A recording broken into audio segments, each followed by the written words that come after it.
Hello, and welcome to this course on Computer Science 2. I am Carlos Galindo, and I will be showing you around throughout this video. This course is the second course on computer science and contains materials designed to deepen your understanding of Python and of programming languages in general.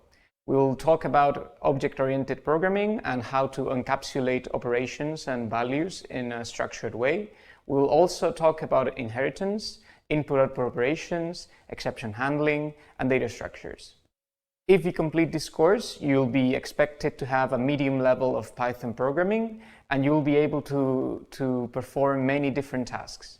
As you can see here on the data sheet, you'll see that this is a compulsory course with 5 ECTS credits and 125 hours. It is completely online and intensive, and we will have a few short synchronized sessions throughout the course. These are the set of objectives. The most important ones here are that you're going to find out how to compute efficient solutions to problems. And to that end, we'll use complex data structures, we'll use object-oriented programming, and we will use recursion, a type of programming that is an alternative to loops and for and while loops. Finally, we will learn how to conduct algorithmic analysis to evaluate how long an algorithm can take depending on the size of its input. Here's the list of professors that will attend you during this course and their emails and websites. Of course, you can always contact us through Teams or this email, but you can also demand tutoring hours via Polit format. These are the topics that we'll cover each week. In the first week, we'll cover two topics. The first is Unit 1 with programming tools. We'll get you up to speed in working with VS Code. We'll also work on object-oriented programming, a paradigm that is slightly different to the one you've been used to, but is very quick to get up to. Then we will work our way through data structures, specifically linear ones, such as a stack, a queue, or a linked list. And we'll also talk about sets, how to use them, what they are, and what they can accomplish. And finally, we'll get a bit of a look into data frames, which are an advanced way to handle data very quickly for machine learning and other applications. On the third week, we'll talk about recursion, which is an alternative way to do things repeatedly, alternative to the iterative paradigm, so for example, a for loop. And finally, on the last week, we'll talk about algorithm analysis, in which we'll be able to calculate how long and how much memory an algorithm takes to complete.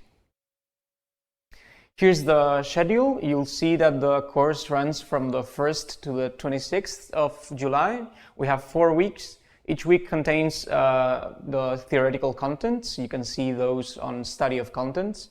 And then we have a few practical sessions to check that you have learned the appropriate amount of theory, which will be contests on the first 3 weeks, the Friday of each week.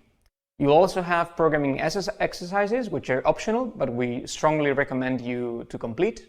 And then you'll have exams, both on short exams on theoretical concepts and long exams, which we'll call partial exams, which will happen on the 15th and the 29th, so the Monday after the end of each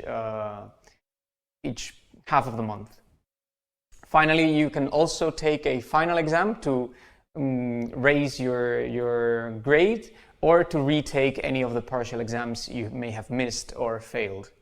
My recommendation is that you try to complete all exercises proposed, even if they do not give you a direct score, as programming is the only way for you to learn programming. The theory is very important, but at the end, you have to try it out for yourself and see whether you can do it or not.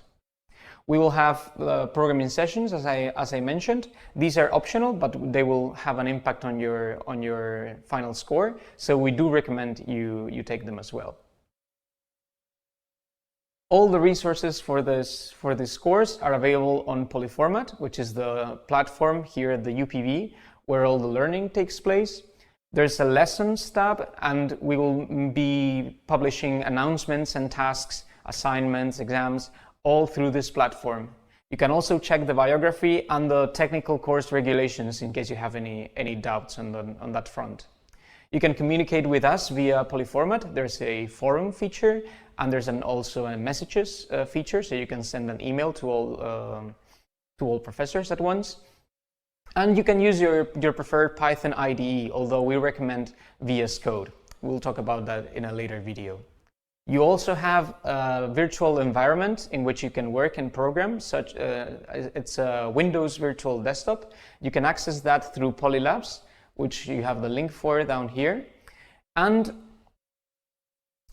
you'll be able to work in there if your local computer does not let you install programs such as Python, VS Code, Git, and others.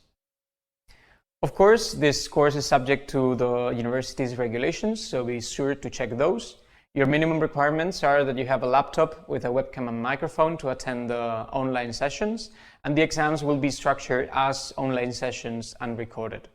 You have the UPV regulations on copying and integrity and fairness, and you are strongly there's a strong recommendation for you to attend live sessions, although it's not compulsory, even in contest sessions, which are official examinations.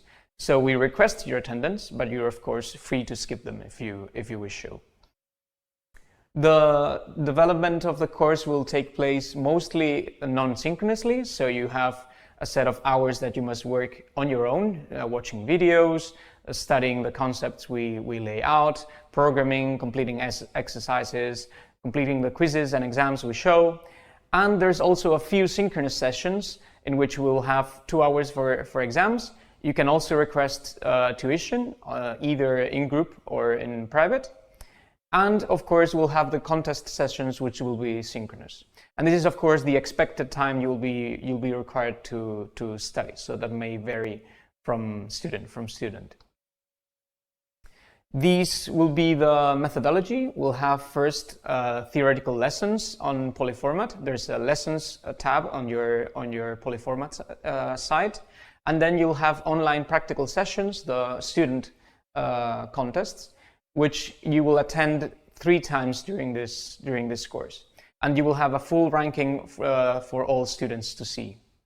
You will also be obtaining badges as you complete your assignments and academic work, and you will be ranked on how many exercises you can complete correctly. Each exercise will be marked as passed or not passed, and each exam will be marked accordingly on how many questions you can answer correctly. Finally, you'll have to take assessment tests on each topic, covering the theory that we explain in each one. And there will be 2 partial exams that will evaluate how much of the content did you manage to complete. And finally, of course, you can also request tutoring activities on any topic if you need. The evaluation is split into 3 main topics. First, we have small quizzes in each of the topics. You'll get 5% of the mark from each of these quizzes, and we have 5 topics, so you'll get 20% of your grade from this. You also have 5% for each individual contest session, with a total of 15%. And finally, the partial exams count for 30% each, for a total of 60%. And these partial exams will be first a theoretical and practical examination through Polyformat, and then you'll have a short interview with a teacher to demonstrate that you actually know the material in depth. But don't worry, if you fail these tests, you can always take a second call or a final exam, which is optional if you got a score more than 50% in the previous scoring system. But if you wish to improve your grade, you can always take this extra exam. This extra exam replaces the partial exams, so you can see that we have a maximum value down here, and so the 60% is either the mark from your exams or the extra exam, whichever is higher. Finally, a few considerations for you to take into account.